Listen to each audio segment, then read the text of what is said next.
This is a sports catastrophe production. Hey there, Heather. Ho there. Chef Kajabi. Welcome you to another sports catastrophe birthday boy. No, unfortunately, it's a birthday girl.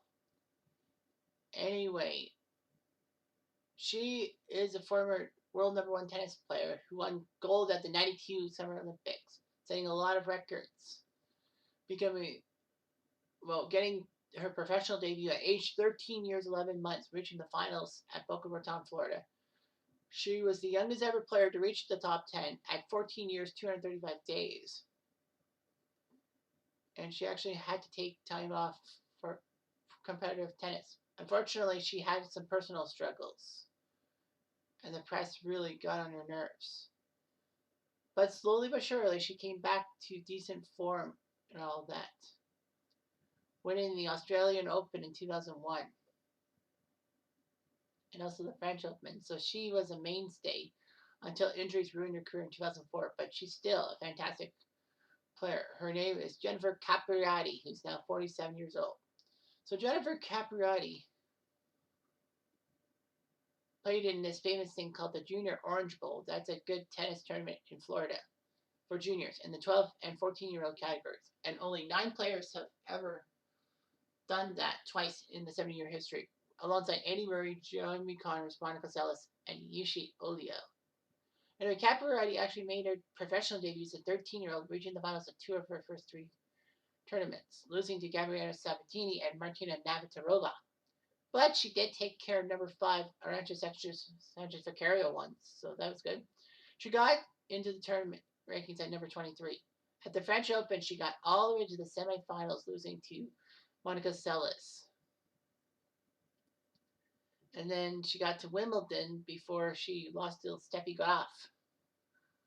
So she looked pretty good. She got to the world top 10, which was fantastic and all that in 1990, right? Yeah, in October 1990, she did that. So she was the youngest to reach a tour final, the youngest to reach the semis at the French Open, youngest seed ever at Wimbledon, and the youngest player to get to the season-ending championships in 1990. In her second season, she was a top 10 player, winning a couple of times, including winning in Toronto against Katerina Malieva. She actually reached 2 Grand Slam semifinals as a 15-year-old, Wimbledon and US Open.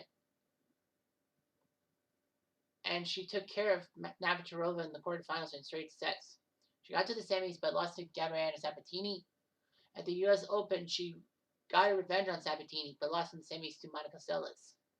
Capriati had a chance to serve the match twice and failed. She actually qualified for the Euro Championships for the second time, reaching the quarterfinals, making it her number 6. Anyway, she won the 1992 gold medal in women's tennis, which was great. She beat Steffi Graf, the top seeded woman in the world from Germany, in the gold medal match. Capriati reached the quarterfinals in 93 and also the French Open and Wimbledon. So she was a top 8 player. She did lose the third round in the US Open though. So Capriati actually had a tennis video named after her, second chance, Jennifer Capriati Tennis.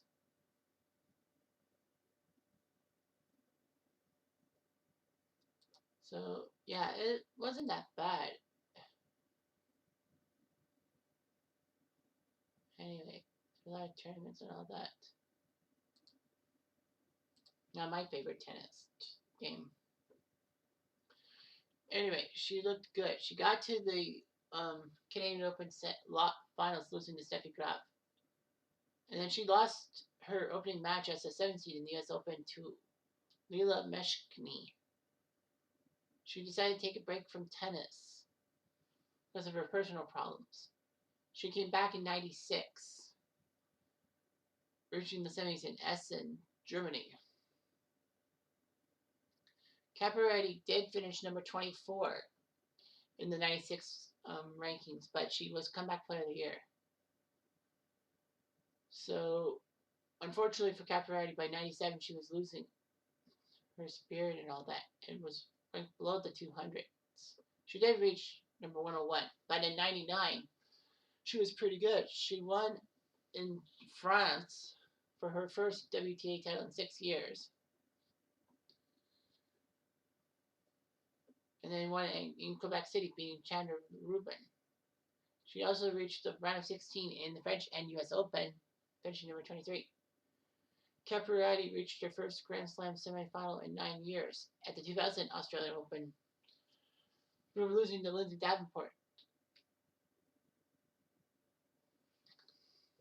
She looked pretty good and all that. And then she went to the 2001 Australian Open, seeded 12th, which isn't bad. I mean, like,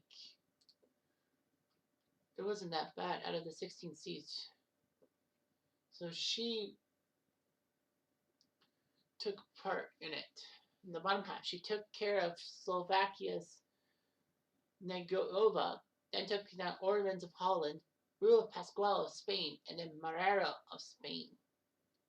So she didn't face any seeded players to the quarterfinals, where she would face Monica Seles, who was number 4 in the world, and shocked her by winning 5-7, 6-4, 6-3, making her face number 2 Lindsay Davenport in the semifinals, and Capriati ended up winning that 6-3, 6-4.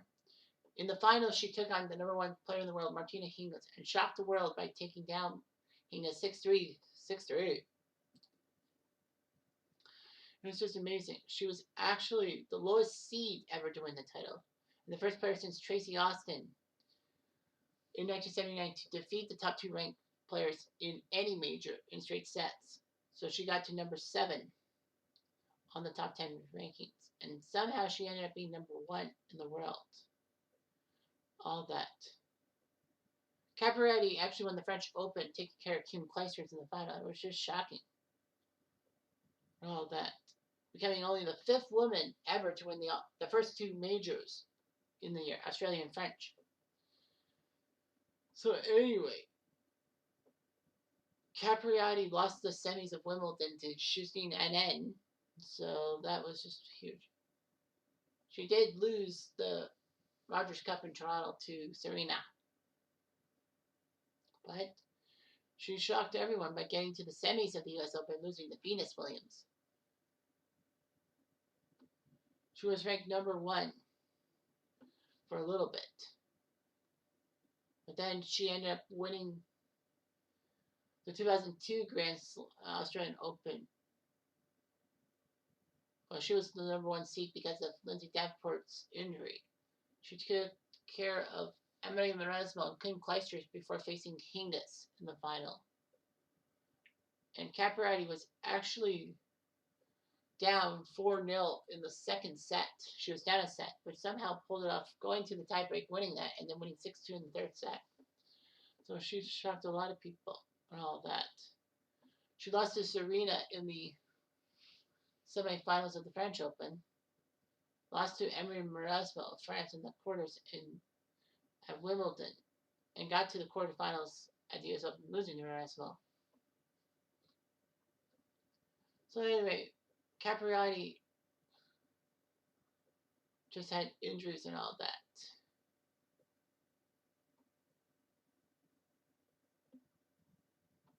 So anyway, Capriati knew what she could do. She was a power player in the early to mid 90s. Powerful growth strokes and all that. So her legacy was kind of decent and all that. She got a video game named after her. She was inducted to the Tennis Hall of Fame at 36 years old. And she looked pretty good and all that.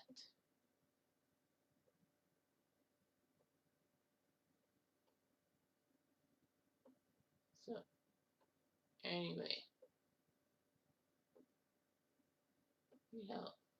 it was just rough and all that.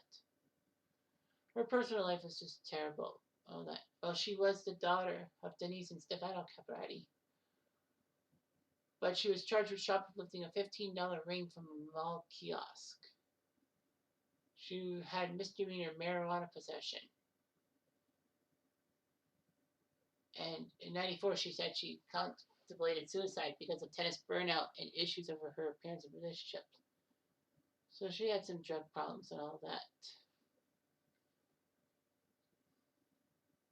But yeah, she won 2 Grand Slams, well, 2 Australian Opens, so that's pretty good. So yeah, she was pretty good, big in the 90s, and then she tailed off. But personal problems do harm tennis players. Just remember that. Anyway, I'm Jeff Diamond. I do.